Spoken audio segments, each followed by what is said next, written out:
विश्व के सभी मेरे साथियों को राजरत्न अम्बेडकर की ओर से जय भीम, नमो बुद्धाय। The Mahars, who were they and how they became untouchables. महान वो कौन थे और वो अछूत कैसे बने। डॉक्टर बाबा साहब अम्बेडकर जी के लिखे इस प्रबंध की हम गहराई से अध्ययन कर रहे हैं। पहले 3 भागों में हम लोगों ने महान कौन थे, बाबा साहब अम्बेडकर जी के इस पहले सवाल पर हम लोगों ने गहराई से अध्ययन किया है। तो चलिए ज्यादा समय नहीं लगाते हुए हम बाबा साहब अम्बेडकर जी ने जो दूसरा सवाल प्रस्तुत किया है कि why do they live outside the village, वो लोग गांव के बाहर क्यों रहा करते थे, इस सवाल का और इस सवाल पे जो बाबा साहब ने जवाब दिया है उसको गहराई से देखते हैं कि क्या वो जवाब है, क्यों महार गांव के बाहर रहा करते थे। तो चलिए शुरुआत करते हैं। डॉक्टर बाबा साहब अम्बेडकर जी लिखते हैं कि ये सभी जानते हैं, ये सभी को पता है, ये लोक प्रसिद्ध है कि महार गांवों के बाहर रहा करते थे। ये एक ऐसा सच है, ऐसा सत्य है जो किसी भी कीमत पर विदेशियों को समझाया ही नहीं जा सकता, क्योंकि आमतौर पर गांवों की जो रचना हुआ करती थी वो खुले जगह पर गांव की रचना हुआ करती थी और उसकी सीमा रेखा कभी दिखाई नहीं देती। लेकिन 2 चीजें हैं जो निर्विवाद रूप से ये दर्शाती है कि महार गांव के बाहर रहा करते थे। हर गांव वाला ये गांव के बीच एक अंतर बनाया करता था और जिसे महारवाड़ा या महारों की बस्ती कहा जाता था। ये वहां देखने को मिल सकता है कि जिस गांव में दीवार होती है, गांव की दीवार होती है, उस गांव में ये देखने को मिल जाएगा, वहां देखने को मिल जाएगा कि महारों की बस्ती हमेशा उस दीवार के परे होती है, उस दीवार के बाहर होती है। अब ये तथ्य इस प्रबंध के पहले सवाल पर जो रोशनी डाली गई थी, अगर उस रोशनी में इस सवाल के ऊपर अगर हम देखते हैं तो हमें इस सवाल का महत्व पता चल जाएगा। अगर महार आदिम जाति के लोग थे, अगर महार प्राचीन लोग थे, तो फिर समाज ने उन्हें क्यों ठुकराया? समाज ने उन्हें ठुकराया हुआ व्यवहार उनके साथ क्यों किया? इसका स्वाभाविक जवाब है जो एक सच्चे जवाब के रूप में मनु के निषेध आज्ञा में आप लोगों को मिलेगा। चांडाल के बारे में कहा जाए तो मनु कहता है कि उन्हें गांवों के सीमा के बाहर रहने पर मजबूर किया जाना चाहिए। मनु ने चांडालों के बारे में जो कुछ भी कहा था उससे अनुमान लगाया जा सकता है कि मनु ने जो कुछ भी कहा था वो हिंदू शासकों ने उन सभी पर, समान वर्गों पर, समान जनजातियों पर लागू कर दिया। गहराई से सोचने पर मुझे ऐसा प्रतीत होता है कि जो सवाल उठाया गया है ये उसका जवाब नहीं हो सकता। मनु ने जो कुछ कहा वो कानून बनाने वाले का मूल आदेश नहीं था। मेरे फैसले के अनुसार मनु ने क्या किया?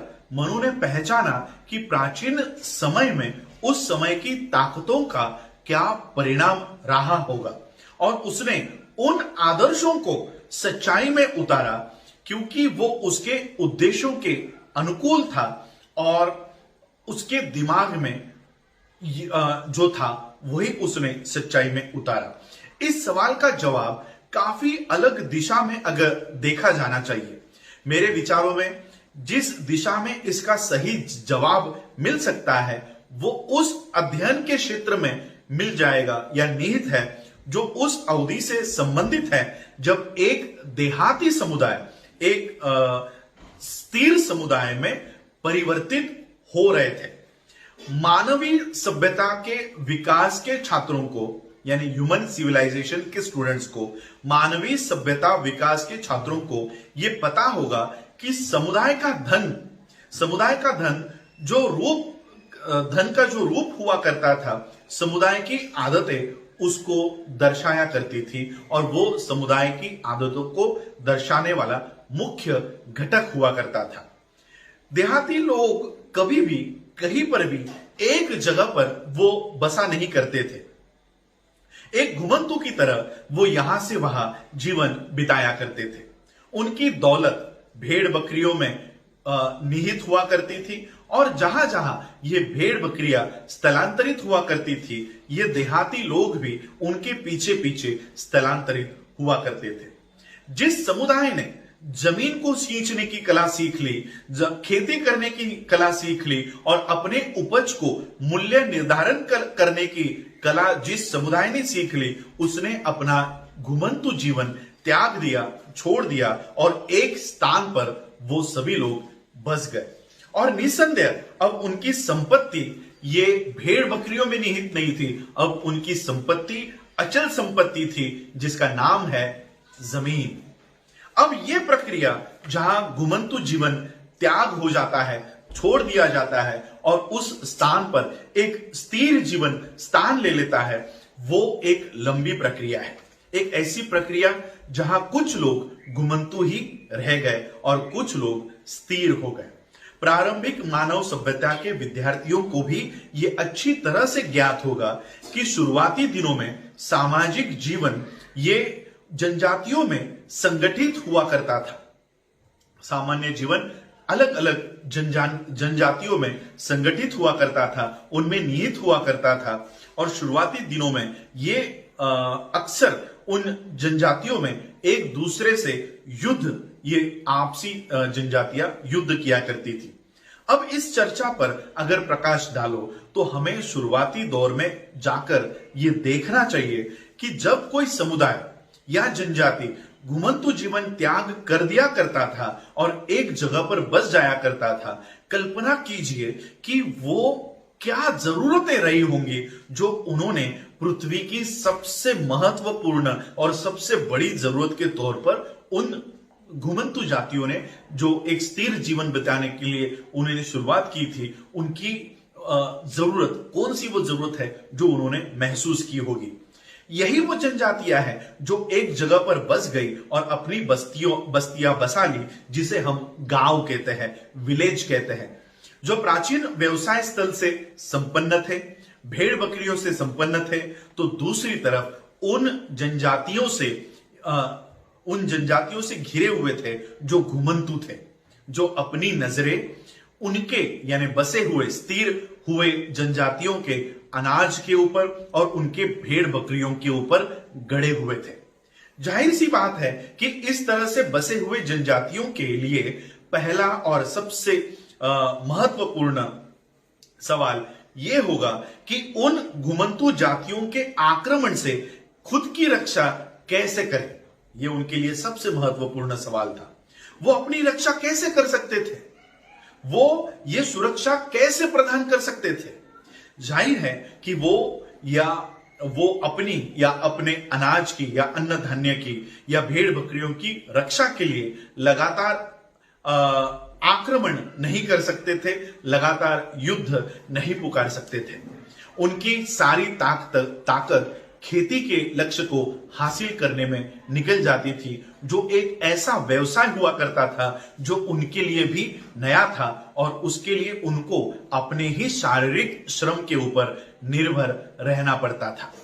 एक ही मार्ग था जिससे वो अपनी रक्षा कर सकते थे, वो था कि वो अपनी जनजातियों के मुखिया की देखभाल करें। वो सारी जनजाति जो एक जगह पर स्थिर हो गई है, बस गई है, वो अपने मुखिया की देखभाल करके वो अपनी रक्षा कर सकते थे।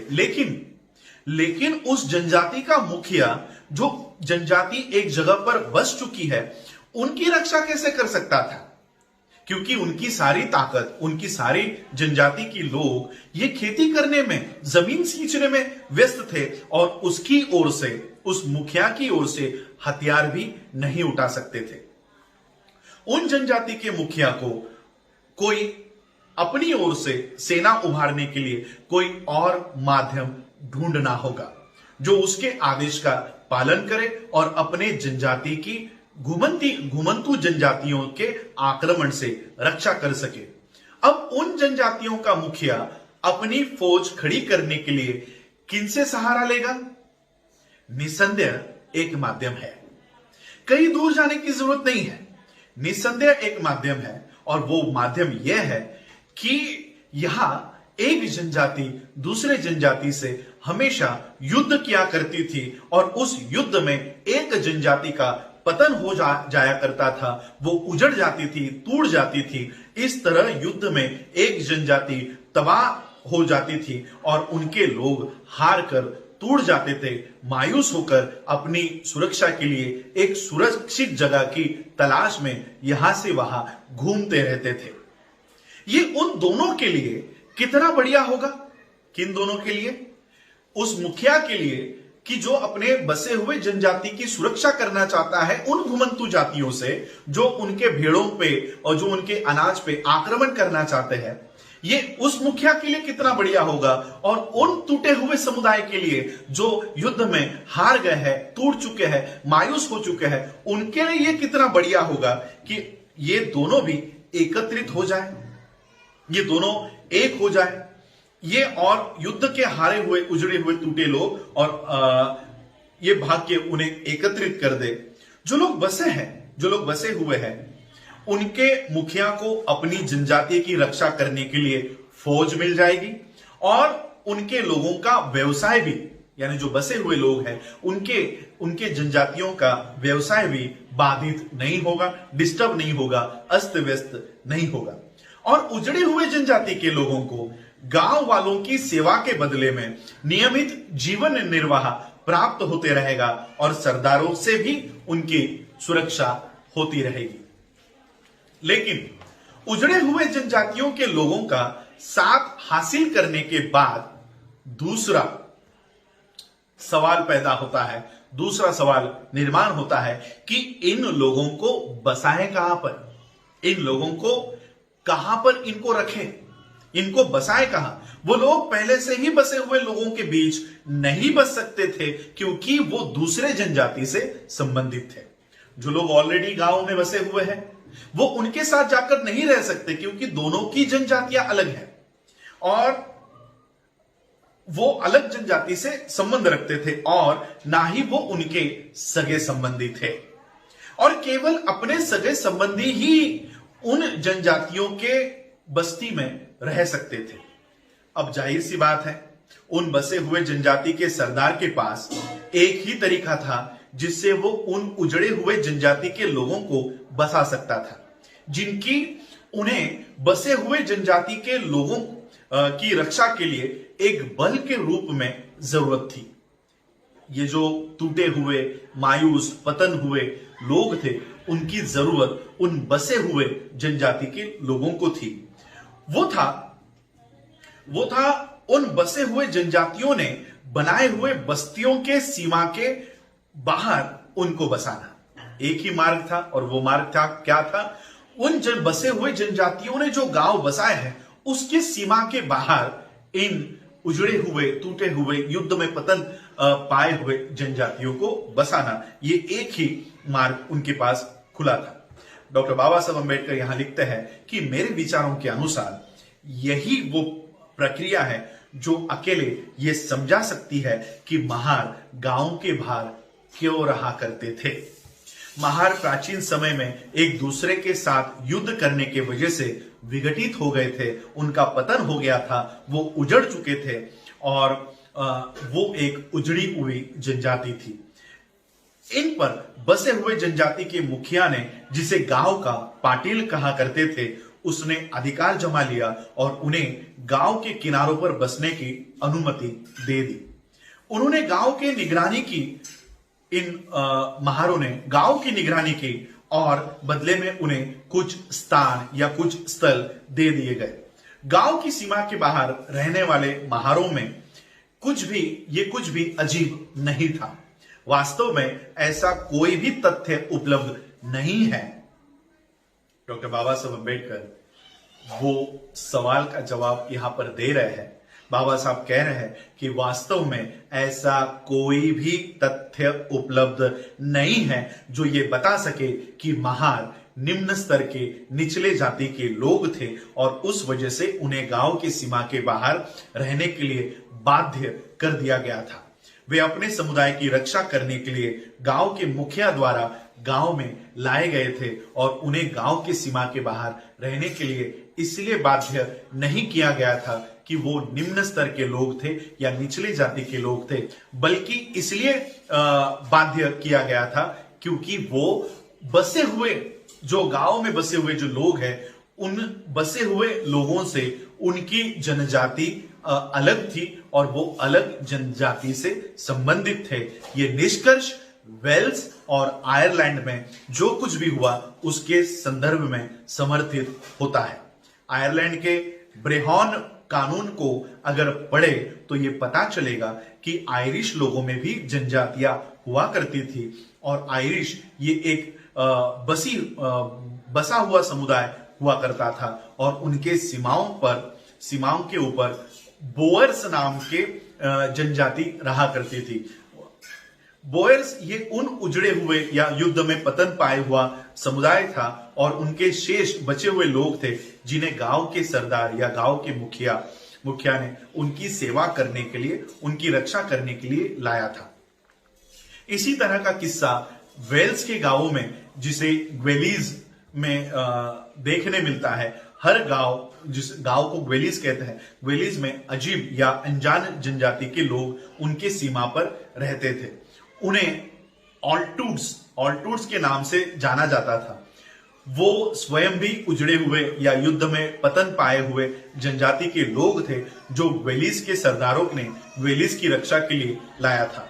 मेरे निर्णय के अनुसार, डॉक्टर बाबा साहब अम्बेडकर कह रहे हैं, मेरे निर्णय के अनुसार यही एक समाधान कारक जवाब है, इस सवाल का जवाब है।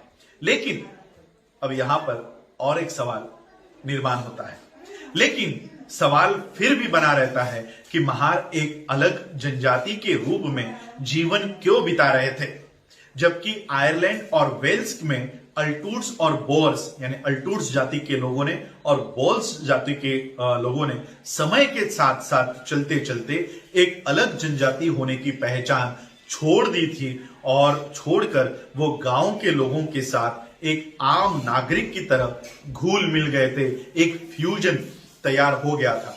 इस सवाल का जवाब कठिन नहीं है, इसका जवाब है जाति व्यवस्था और अस्पृश्यता का उगम, जाति व्यवस्था और अस्पृश्यता का विकास। इसने इस एकीकरण को, इस विलय को हमेशा के लिए रोक कर रखा। लेकिन बेशक ये इस प्रबंध के तीसरे प्रश्न को उठाता है जिसका हम चर्चा कर रहे हैं, और वो तीसरा प्रश्न है कि महारों को अछूत के रूप में क्यों वर्गित कर दिया गया। ये तीसरा सवाल और उसका जवाब हम जानेंगे अगले भाग में। आज आप लोगों ने मुझे सुना, उसके लिए आप सभी लोगों का आभार, धन्यवाद। जय भीम, जय भारत।